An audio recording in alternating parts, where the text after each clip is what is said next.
ദൈവത്തിനും വളരെ ഇന്ന് ഞാൻ നിങ്ങളോട് സംസാരിക്കാൻ ആഗ്രഹിക്കുന്നത് ദൈവത്തിന്റെ സൃഷ്ടിപരമായ കഴിവിനെ കുറിച്ച് ആണ്. ദൈവത്തിന്റെ ഏറ്റവും വലിയ കഴിവ് എന്താണ് എന്ന് ചോദിച്ചാൽ ദൈവത്തിന്റെ സൃഷ്ടിപരമായ കഴിവാണ് എന്ന് പറയേണ്ടി. അതിനേക്കാൾ വലിയൊരു കഴിവ് ദൈവത്തിനില്ല. മറ്റനേകം കഴിവുകളുണ്ട്, പരിധിയില്ലാത്ത കഴിവുകളാണ് അവയെല്ലാം. എങ്കിലും ദൈവത്തിന്റെ സൃഷ്ടിപരമായ കഴിവ് ഒറ്റപ്പെട്ടു തന്നെ നിൽക്കുന്നു. ദൈവത്തിന്റെ സൃഷ്ടിപരമായ കഴിവിൽ പങ്കുചേരാനായിട്ടുള്ള സാഹചര്യം ഒരു പരിധിവരെ എല്ലാ ജീവജാലങ്ങൾക്കും അവിടുന്ന് നൽകിയിട്ടുണ്ട്. മത്സ്യ മൃഗാദികൾ, പക്ഷിപ്പറവകൾ, അങ്ങനെയുള്ള ജീവജാലങ്ങളെല്ലാം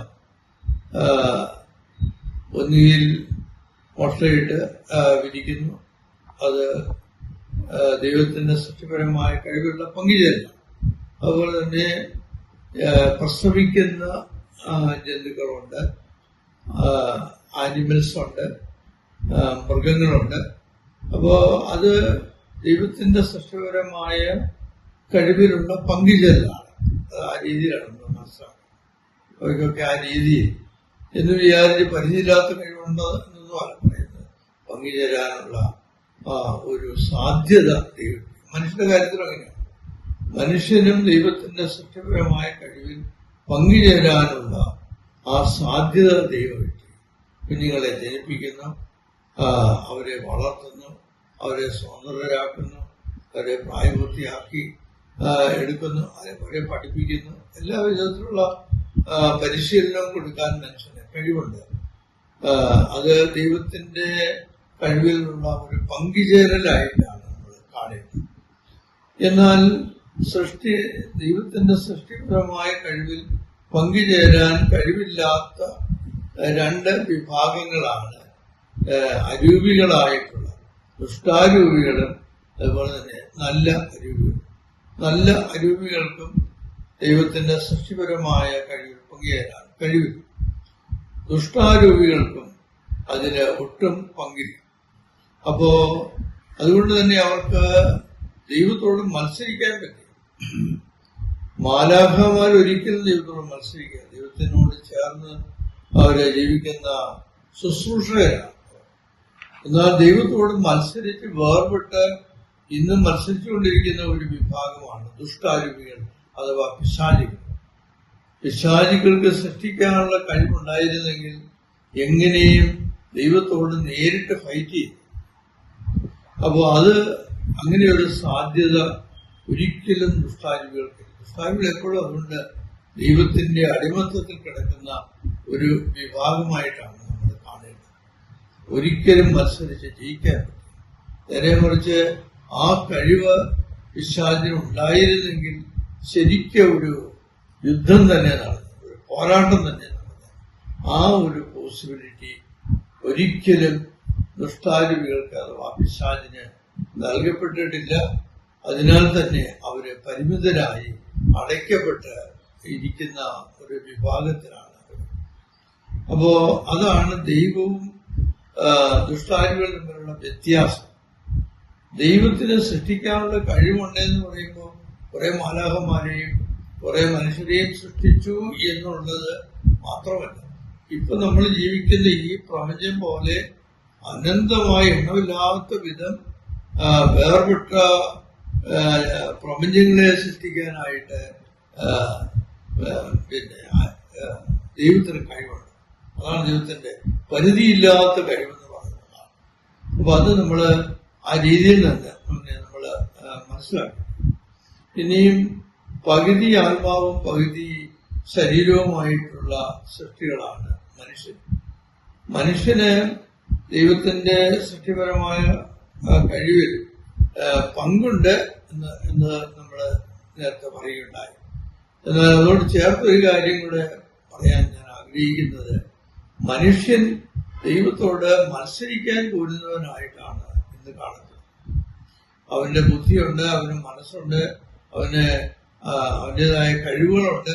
അതൊക്കെ വെച്ച് ദൈവത്തിന്റെ സ്വാതന്ത്ര്യത്തെ പോലും വെല്ലുവിളിക്കുന്ന, ദൈവത്തിന്റെ കഴിവിനെ പോലും വെല്ലുവിളിക്കുന്ന വിധത്തില് പോരുന്ന മനുഷ്യര് ഈ ലോകത്തിലുണ്ട് എന്ന് നമ്മൾ മനസ്സിലാക്കണം. അവര് ദൈവത്തോട് മത്സരിച്ചുകൊണ്ടിരിക്കുക. അവര് പരിധിയിലാണ് ജീവിക്കുന്നതെന്ന് ബോധ്യപ്പെട്ടിട്ടും ദൈവത്തോട് മത്സരിക്കുന്ന ഒരു വിഭാഗം നല്ലവരായ മനുഷ്യരല്ല. എല്ലാ വിധത്തിലും ദൈവത്തിൽ നിന്ന് വേർപെട്ട് ചിന്തിക്കുകയും വേർപെട്ട് ജീവിക്കുകയും ദൈവത്തോട് മത്സരിക്കുകയും ചെയ്യുന്ന മനുഷ്യരുടെ ഒരു വിഭാഗം ഉണ്ട് എന്നുള്ളത് നാം മനസ്സിലാക്കേണ്ടതുണ്ട്. പിശാചുക്കള് ദൈവത്തോട് മത്സരിക്കുന്നത് പോലെ തന്നെ ദൈവത്തോട് ഈ ഭൂമിയിൽ വെച്ച് തന്നെ മത്സരിക്കുന്ന ഒരു വിഭാഗം മനുഷ്യരുണ്ട്. അത് പിശാചിന് അഹങ്കാരം ഉണ്ട് എന്ന് പറയുന്നത് തന്നെയാണ് ഇങ്ങനെയുള്ള ആളുകൾക്ക് ദൈവത്തോട് മത്സരിക്കാനുള്ള അഹങ്കാരമുണ്ട്. അതാണ് മനസ്സിലാക്കുക. അവര് ദൈവത്തോട് മത്സരിക്കാൻ, അവർ ജീവിക്കുകയല്ല, ദൈവത്തിന്റെ ജീവനിൽ പങ്കുചേരാനാണ് അവർ നോക്കുന്നത്. ദൈവത്തിന്റെ സൃഷ്ടിപരമായിട്ടുള്ള കഴിവിൽ പങ്കുചേരാനല്ല അവർ ആഗ്രഹിക്കുന്നത്. ദൈവത്തിനെതിരെ മറുതലിച്ചുകൊണ്ട് അവര് എന്തോ ആണ് എന്ന് ഭാവിച്ചുകൊണ്ട് ദൈവത്തോട് മത്സരിക്കുന്നു. തങ്ങളുടെ പരിമിതിയോ അല്ല, അവരുടെ കഴിവിലുള്ള ഉന്നതമാണ് നമ്മൾ കാണുന്നത്. അപ്പോ അവരോട് അവര് എങ്ങനെയാണ് ദൈവത്തോട് മത്സരിക്കുന്നത് എന്നുള്ളത് നമ്മൾ ദൈവത്തിന്റെ എതിരായിട്ട് പ്രവർത്തിക്കുന്ന പിശാചിന്റെ മറ്റൊരു വിധത്തിലുള്ള പതിപ്പായിട്ട് അവർ ഇപ്പോഴേ മാറിക്കൊണ്ടിരിക്കും. മരണത്തിന് മുമ്പ് തന്നെ അവർ ദൈവത്തിനെതിരായിട്ട് തിരിയുന്നു, ദൈവത്തിൽ നിന്ന് വേർപെട്ട് ജീവിക്കുന്നു, ദൈവത്തിൽ നിന്ന് വേർപെട്ട് ദൈവത്തോട് മത്സരിക്കുന്നു. അപ്പോ അത് നമ്മുടെ കണ്ണു തുറപ്പിക്കേണ്ട ഒരു കാര്യമാണ്.